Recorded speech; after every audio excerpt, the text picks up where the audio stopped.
नहीं से नहीं कहानी रोज बना के लाते हैं और आके सुनाते हैं। सुनो कि गौसे पाक का नाम कोई बेवजू लेता था तो वो मर जाता था।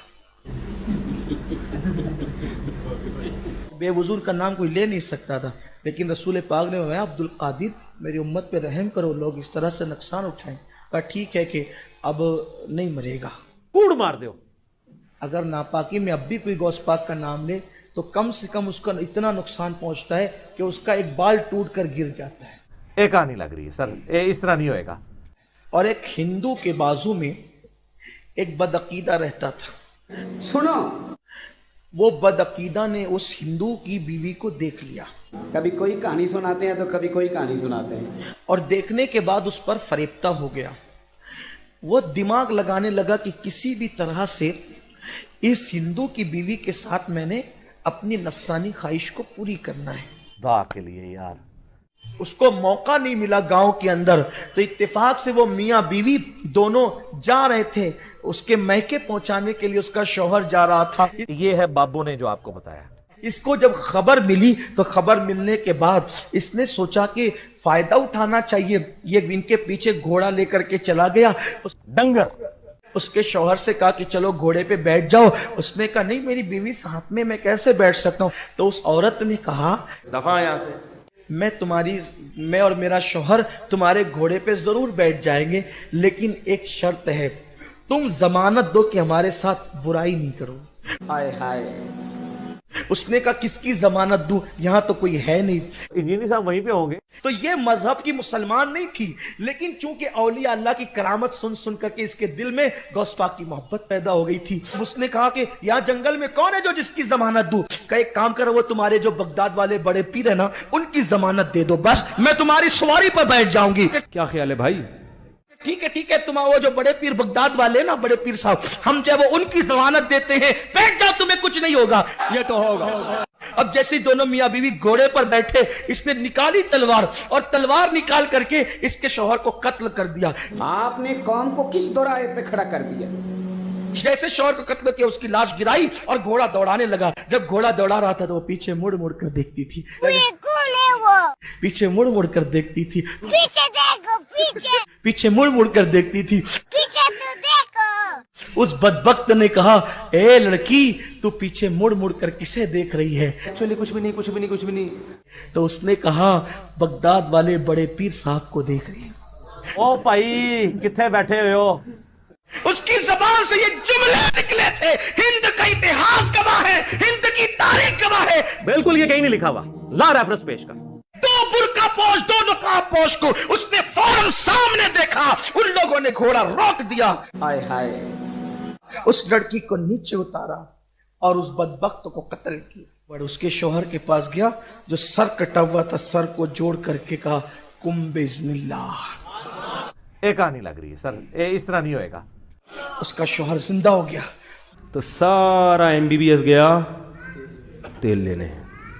हिंदू भी पुकारे मदद के लिए, मेरा मुर्शिद आता है। ये कहानियां है सारी। शहरी जहाज उस जमाने में लकड़ी का जो होता था, जिस तरह वो सेलिंग बोट जिसको कहते हैं, पर्दे लगे, वो मोटरें तो नहीं थी ना उस जमाने में, ये पेट्रोल आपका इंजन वगैरह नहीं थे। भंवर तूफान आ गया, गर्दाब तूफान आ गया। जहाज में जो लोग बैठे थे गौस पाक के मुरीद थे, गौस पाक के।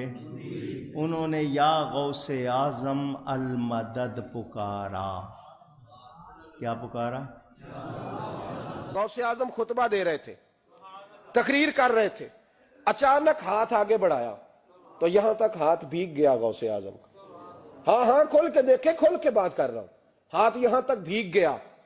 मुरीद कहते हमने पूछा हुजूर पानी भी कोई नहीं, हाथ भीग गया। मैं चुप करके सबक पढ़ो। कहते 2 महीने के बाद कुछ सौदागर कारोबारी लोग खिदमत में हाजिर हुए और नजरो तहाइफ पेश किए। हुजूर ने हमारे आगाह होने के लिए इन ताजिरों से कैफियत पूछी। उन्होंने बयान किया कि यहां से 2 महीने का रास्ता था। जब हमारा जहाज पानी के अंदर था, यकायक तूफान आया, बड़ी तेज हवाएं चलने लगी, मौजों का तलातुम था, जहाज डूबने लगा।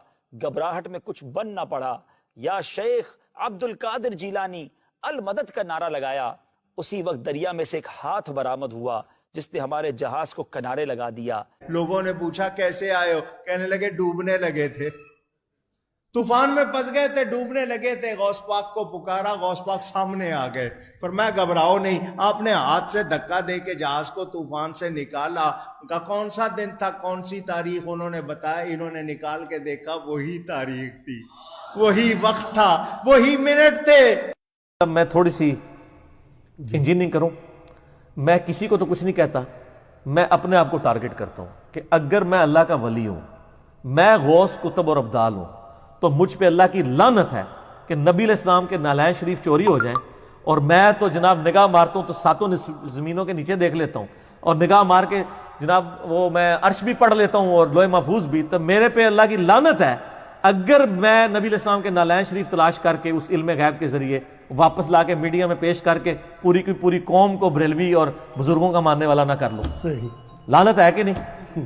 میں کسی پہ نہیں کر رہا, میں اپنے پہ لگاتا ہوں کہ اگر میرے پاس یہ کچھ ہو. اے جڑے منڈے کمپیوٹر جان دیو, میں تانوں حدیثاں پڑھ پڑھ کے لمیاں لمیاں دھاڑی راتی میں یہ دین ہی پڑھنا, تانوں جو میرے کول ہے میں تانوں سنانا. تے جڑے منڈے تسی کمپیوٹر جان دیو, وڈے وڈے انجینئر ہو مسلماناں دے بچے, تسی کیوں نہیں ہو گستاخاں نوں مطلب انہاں دیاں ویب سائٹاں انہاں دیاں برباد کر دے, تسی اپنے بٹن دباؤ, انہاں دی ہر شے تباہ کر دیو. تانوں رب نے فن دتا, سانوں دسو جتے ساڈی لوڑ ہے. اور میری بزرگی پہ بھی لعنت ہے کہ میں اگر نگاہ مار کے یہ کچھ کر دیتا ہوں تو میں یوٹیوب سے نبی علیہ السلام کے اوپر جو گستاخانہ فلمیں چڑھی ہوئی ہیں میں ان کو ڈیلیٹ نہ کروا سکوں. تو لعنت ہے میری اس بزرگی کے اوپر. وہ کہتا ہے جی اے بابے جو سچن جی تے میں سن رہا تھا مجبوراً, کہنے لگا جی بابے سچے ہیں تو مینار پاکستان سے آ کر چھال مارو تے پھر بابے نو کہو نا جی بچاؤ, تے بابے بچا لین گے تے میں مان لواں گا جی بابے سچے نے سارے. تے میں کیا پھر تو بڑا چلا آدمی, تیرے کول تے اتنی عقل نہیں ہے. میں کہا تو انی گل کر دیں, بابے نو آواز ماریے اے اسی بعد ہی گل کریں گے. تو توحید دا ٹھیکہ چکیا ہے, تو مینار پاکستان کو چھال مارنا, تو کیا یا اللہ مینوں بچا لے. ٹھیک ہے, اگر آپ کہیں اللہ کیوں نہیں کرواتا, اللہ نہیں کروائے گا سر. اللہ نے تو حسین کا سر کٹتے ہوئے بھی دیکھا ہے, اللہ نے تو کعبے کے اوپر چڑھائی ہوتے بھی دیکھی ہے. دنیا اللہ نے رکھی ہے بقدر ایفرٹ, لیکن آپ کا دعویٰ ہے کہ آپ کے بابے یہ سب کچھ کرتے ہیں, اوکھے ویلے بزرگ کام آتے ہیں. تو دعویٰ چونکہ آپ کا ہے, اللہ کا تو دعویٰ ہی نہیں ہے. کس آیت میں لکھا ہے کہ بسم اللہ پڑھ کے ساکٹ میں 2 انگلیاں دو تو کرنٹ نہیں لگے گی؟ کوئی نہیں.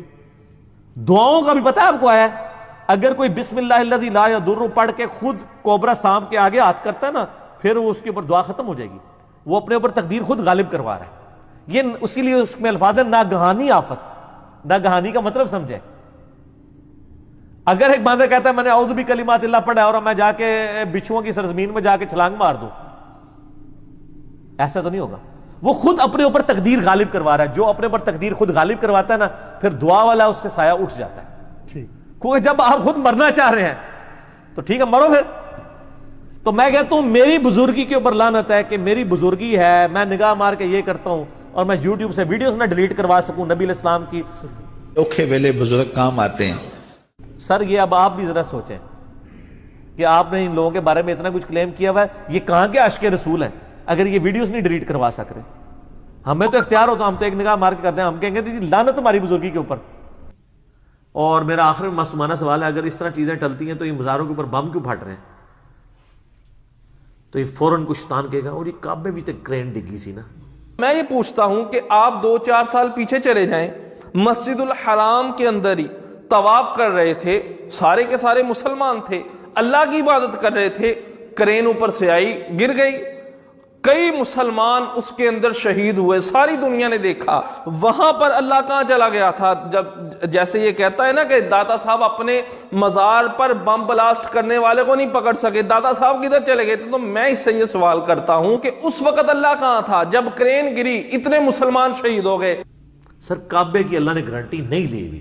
ابراہ کا لشکر ایک دفعہ ہی تباہ ہوا ہے, اس کے بعد یزید کے دور میں اس کی خباستوں کی وجہ سے خانہ کعبہ شریف کی دیوار اور غلاف کعبہ جل گیا جب عبداللہ ابن زبیر پہ چڑھا.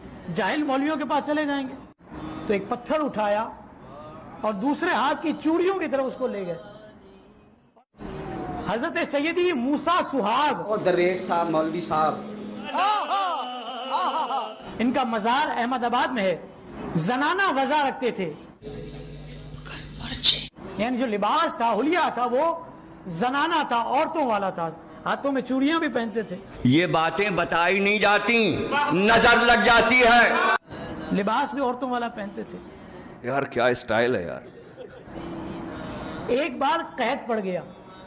कहते हैं काजी, बादशाह और दिगर अकाबरीन जमा होकर हजरत मूसा सुहाग अलैहिर्रहमा के पास आए, जो खिलाफ शरअ हरकतें करते हैं, हमारी कौम उनके पास भी चली जाती है, और फरमाया हुजूर दुआ कर दीजिए, दीन से दूरी है ना, दुआ कर दीजिए अल्लाह बारिश अता फरमाए। पुत्र चुप करके गुफ्तगू सुनो, ध्यान ना। फरमाया कि मैं दुआ के काबिल नहीं हूं। जब लोगों ने आहोजारी की और ज्यादा इसरार किया, जाहिल मौलवियों के पास चले जाएंगे, तो एक पत्थर उठाया और दूसरे हाथ की चूड़ियों की तरफ उसको ले गए, और क्या फरमाया, आसमान की तरफ चेहरा बुलंद किया और फरमाया मी भेजिए या अपना सुहाग लीजिए। ये मसले लिखे हुए हैं रिटर्न में, मैं जो मजाक नहीं उड़ा रहा हूं, ये लिखे हुए हैं। ऐ रब्बुल आलमीन, या तो बारिश भेज दो या मुझे ले लो। कहते हैं ये कहना था कि पहाड़ की तरफ से घटाएं बुलंद होना शुरू हुई और यकायक जो है बारिश होना शुरू हो गई। सर इधर ये स्टोरी खत्म नहीं हुई है। ये कहते हैं जुमे का दिन था, उधर काजी जो है जुमे की तैयारी के लिए जा रहे थे, जुमे के लिए जा रहे थे, इधर इनको देख लिया, मौलवी कूड़ मार दे जरा या नहीं आमदी मूसा सुहाग अलैहिर्रहमा को, वही जनाना लिबास था। उन्होंने कहा कि हुजूर सुनो, ये औरतों का लिबास मर्दों पर हराम है, उन्होंने के फिर कर लेने इसको लाल करने, इसको उतारिए और चलिए मस्जिद में नमाज के लिए। चूड़ियां और जेवर उतारे, जनाना लिबास भी उतारा, मर्दाना लिबास पहना और चल दिए। दीन से दूरी है ना। मस्जिद में गए, खुतबा सुना, जमात कायम हुई, इमाम ने तकबीर तहरीमा कही, अल्लाह अकबर सुनते ही इनकी हालत अंदर से बदली। फरमाया अल्लाह अकबर मेरा खाविन हय्युन ला यमूत है, कि कभी ना मरेगा, और मुझे ये लोग बेवा किए देते हैं। इतना कहना था, सर से पांव तक वही सुर्ख लिबास हुआ और वही हाथों में चूड़ियां आ गई। देखें अनजाने में ये लोग किस तरह अंबिया की भी और अल्लाह की भी तौहीन कर जाते हैं। ये मैं वादा कर रहा हूँ, 3 शादियां जो कंवारा बेवा से और तलाक याफ्ता से करेगा, 4थी शादी उसकी मुफ्ती तारिक मसूद साहब के जिम्मे। 16 साल की लड़की नहीं मिले 2 8 साल की, वरना 4 साल की। लतीफ़ा क्या वो उन्होंने एक स्लोगन के तौर पर और एक दावे के तौर पर बात की कि जी अगर कोई बेवा के साथ शादी करता है तो मैं उसकी दूसरी शादी जो है वो 16 साल की लड़की के साथ करवाऊंगा, और 16 साल की ना मिली तो 8 साल की 2, नहीं तो 4 साल की 4। ये अल्फाज हैं, अस्तगफिरुल्लाह व अतूबु इलैह। ये मैं वादा कर रहा हूँ, 3 शादियां जो कंवारा बेवा से और तलाक याफ्ता से करेगा, 4थी शादी उसकी मुफ्ती तारिक मसूद साहब के जिम्मे। 16 साल की लड़की नहीं मिले 2 8 साल की, वरना 4 साल की। पहले तो मैं इल्मी फक्की दूंगा कि जिसकी एक हो चुकी है उसको 4 कैसे और करवा देंगे, 4 साल की, 5 होगी शादियां फिर तो। और दूसरा ये 4 साल की शादियां 4 साल की बच्चियों के साथ करवाना, ये कौन सी इस्लाम की खिदमत है? और ये किस आयत और हदीस के अंदर आया कि आप उलमा जो है मिंबरों पर लोगों को ये कहेंगे 4 साल की 4 बच्चियों के साथ मैं शादी करवाऊंगा, और वो सामने भी बैठे हुए जो है लोग वो हंस रहे हैं। अब ये जो मसला है ना, स्पेसिफिकली ये वाला जो मैंने आखिर में बयान किया, ये शाइरुल्लाह की तकरीम वाला इशू बन जाता है। फिर इसमें ज़ाहिर शादी एक सुन्नत है, उसका मजाक उड़ाया जा रहा है, और 4 बीवियों का कुरान में अल्लाह ताला ने इजाजत दी है, हुक्म नहीं सर, इजाजत है। हुक्म यह है कि एक ही करो अगर खदशा है कि तुम इंसाफ नहीं कर सकोगे। मेरा पिछले दिनों इस पे क्लिप भी आ गया। दीन के किसी मसले का मजाक इस तरह मिंबर पर उड़ाना, इनकी ये वीडियो आप किसी भी जिम्मेदार हनफी आलिम के पास ले जाएं, मुफ्ती तकी उस्मानी साहब हफिज़हुल्लाह ताला के पास ले जाएं, और मुझे उनसे फतवा ले दें कि वो इस वीडियो के ऊपर ये कह दें कि ये बिल्कुल दुरुस्त हुआ है। इवन वो ये भी नहीं कहेंगे सिर्फ कि ये गलत है, बल्कि कहेंगे कि इस पे शरी तौबा वाजिब है, क्योंकि इसने इस्लाम का मजाक उड़ाया। और तौबा जब होगी फिर तजदीद निकाह भी होगा। इन्होंने जितने भी निकाह किए ना उनकी तजदीद करनी पड़ेगी, और अगर कहीं बैत की है तो तजदीद बैत भी करनी पड़ेगी, کیونکہ شریعت کے ایک مسئلے کا مذاق اڑایا نا. قرآن حکیم میں اللہ تعالیٰ نے کیٹاگوریکلی منافقین کے حوالے سے بات کی. ان کو تو خیر میں منافق نہیں سمجھتا، لیکن عمل منافقوں والا ہے، اعتقادی منافق تو نہیں. سورہ توبہ کے اندر غزوہ تبوک کے موقع پر جب منافقین نے اہل ایمان کا مذاق اڑایا تو اس حوالے سے اللہ تعالیٰ نے سورہ توبہ کی آیت نمبر 65 میں فرمایا وَلَئِن سَأَلْتَهُمْ لَيَقُولُنَّ إِنَّمَا كُنَّا نَخُوضُ وَنَلْعَبُ. اگر تم ان سے پوچھو یہ جو کچھ مسلمانوں کے بارے میں گفتگو کرتے ہیں تو یہ کہیں گے، ضرور کہیں گے کہ ہم تو صرف کھیل کود اور تفریح کے طور پر یہ بات کر رہے تھے. اس پہ اللہ تعالیٰ نے ورڈکٹ دی ہے قُلْ أَبِاللَّهِ وَآيَاتِهِ وَرَسُولِهِ كُنْتُمْ تَسْتَهْزِئُونَ. کیا تم اللہ اور اس کی آیات اور اس کے رسول کے ساتھ ٹھٹا اور مذاق کر رہے ہو؟ اللہ اور اس کا رسول اور قرآن ہی رہ گیا کہ اس کا مذاق تم اڑاؤ. 8 سال کی 2 اور 4 سال کی 4، یہ وہی بات ہے. اب فتویٰ سنیں اللہ کی طرف سے. لا تعتذروا، مت بہانے بناؤ. قد کفرتم بعد ایمانکم، تم ایمان لانے کے بعد کافر ہو چکے ہو، چونکہ تم نے اللہ کی آیات کا، دین کا مذاق اڑایا. تو ظاہر ہے ہم جب کسی چیز کو کنسیڈر کریں گے تو کتاب و سنت سے دلائل پیش کریں گے نا. پھر سورہ النور کے اندر اللہ تعالیٰ نے کیا فرمایا ایسے لوگوں کے بارے میں جو ممبر رسول سے اس طرح کی بے حیائی پہ مبنی باتیں کرتے ہیں. آیت نمبر 19 کے اندر ان الذین یحبون، بے شک وہ لوگ جو یہ چاہتے ہیں، ان تشیع الفاحشۃ فی الذین آمنوا، کہ فحاشی پھیل جائے اہل ایمان کے درمیان. لہم عذاب علیم، ایسے لوگوں کے لیے دردناک عذاب ہے. بڑا عذاب نہیں، دردناک. فی الدنیا والآخرہ، دنیا میں بھی اور آخرت میں بھی. میں مزاح کے خلاف نہیں ہوں، مزاح سنت ہے، لیکن یہ والا مزاح نہیں. میری تو الگ سے ویڈیو ریکارڈڈ موجود ہے کہ وہ مزاح کس لیول کا ہونا چاہیے جس کی اسلام میں اجازت ہے. یہ تو مزاح تو ہو ہی نہیں رہا، یہ تو دین کا الٹا مذاق اڑایا جا رہا ہے، شاعر اللہ کا مذاق اڑایا جا رہا ہے، دین کے احکامات کا مذاق اڑایا جا رہا ہے.